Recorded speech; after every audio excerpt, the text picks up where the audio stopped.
کے خلاف جو طاقتیں نہیں استعمال ہوتی تھیں ان کو بھی تھریٹ کرتا تھا. تو وہ بیسیکلی عرب ممالک تھے, کیونکہ جو عرب ممالک کی اسرائیل کے ساتھ جنگ تھی اس کے بعد بہت سارے عرب ممالک نے فیصلہ کیا تھا کہ دوبارہ جنگ نہیں کریں گے.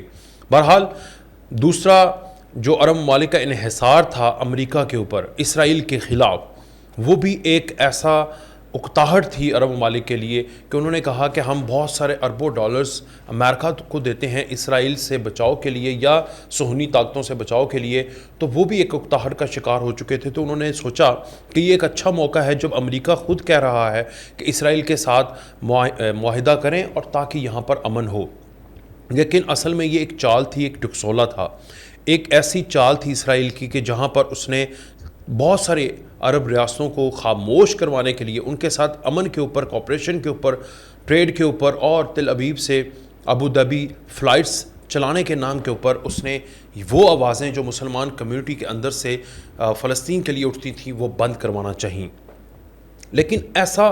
ہو کیوں رہا ہے؟ کیوں جب اسرائیل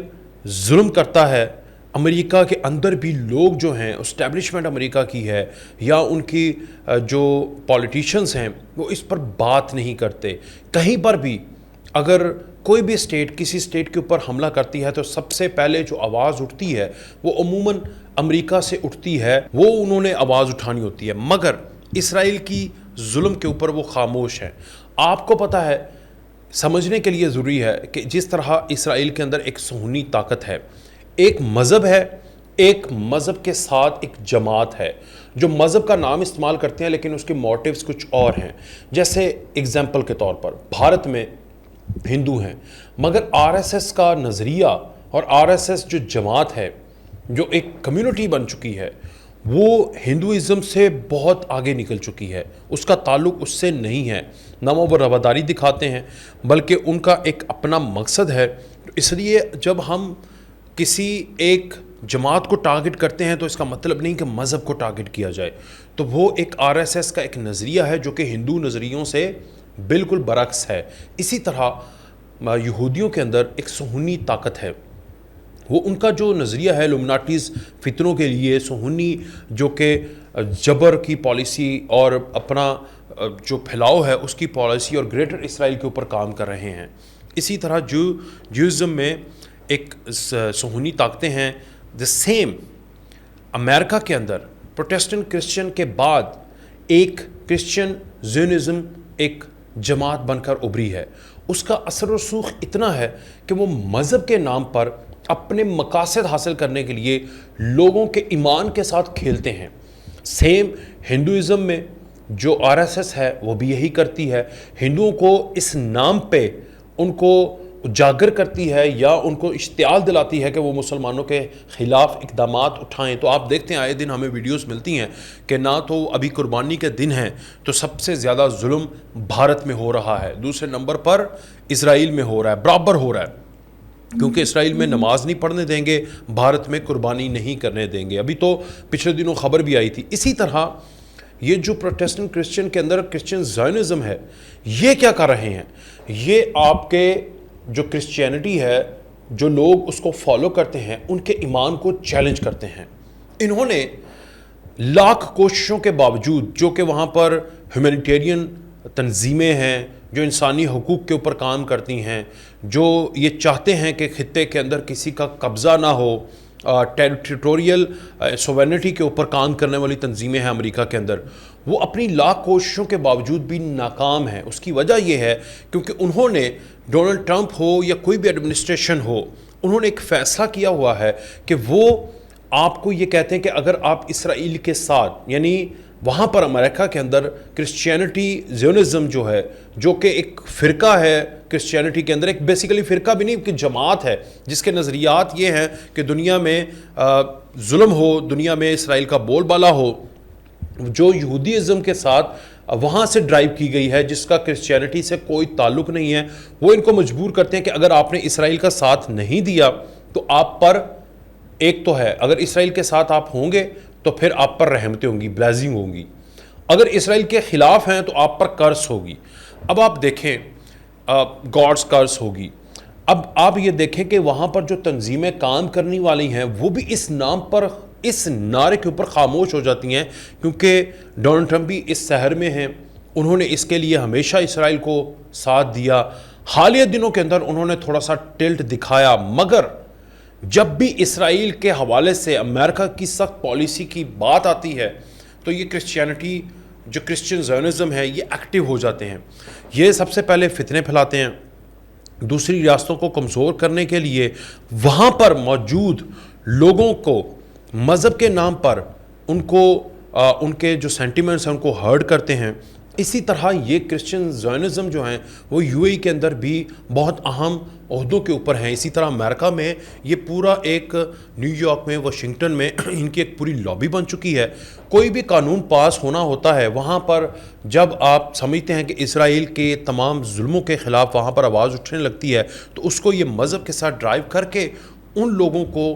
ڈومینیٹ کر جاتے ہیں، کیونکہ پھر مذہب کے آگے کسی بھی معاشرے میں، کسی بھی مذہب میں جب مذہب کے ساتھ ڈرائیو کر کے کسی ریاست کے ظلم کو اس کے مقصد کے ساتھ لنک کیا جاتا ہے تو وہاں پر لوگ خاموش ہو جاتے ہیں۔ آپ نے دیکھا کہ جارج بش نے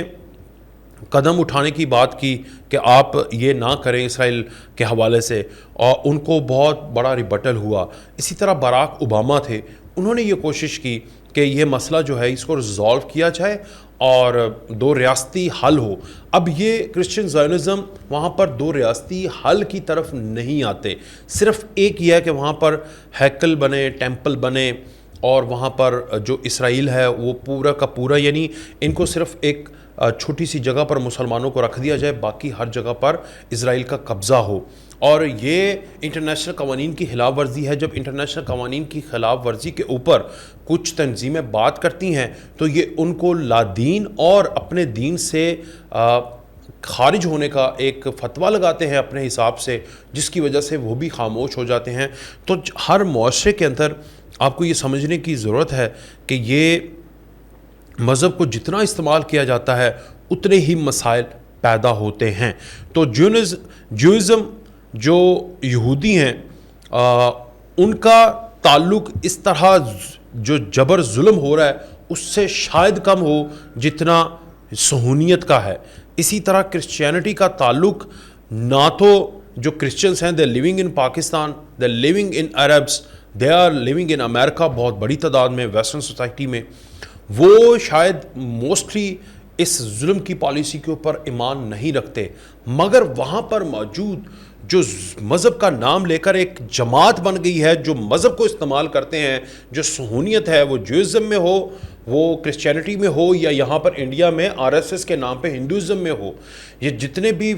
جماعتیں ہیں یہ مذہب کو ڈھال کے طور پر استعمال کر کے لوگوں کے سینٹیمنٹس کے ساتھ کھیل کر اپنے مقاصد میں کامیاب ہوتے ہیں۔ آپ دیکھ لیں بھارت میں کشمیر میں کیا ہو رہا ہے، فلسطین میں کیا ہو رہا ہے، اور جہاں پر پالیسی بنتی ہے وہاں پر جب وہ پالیسی ان کے خلاف بنانے کی بات کرتے ہیں، آپ دیکھیں کبھی بھی یونائٹڈ نیشن کے اندر کہیں پر بھی ظلم میں جو مسلمانوں کے خلاف ہو رہا ہے، اگر امریکن اسٹیبلشمنٹ چاہے بھی کہ اس کو اسرائیل کی اس تمام خواہشوں کو ویٹو کریں، وہ ویٹو نہیں کر پاتے، کیونکہ ان کو مذہب کے ڈھال استعمال کر کے ان کو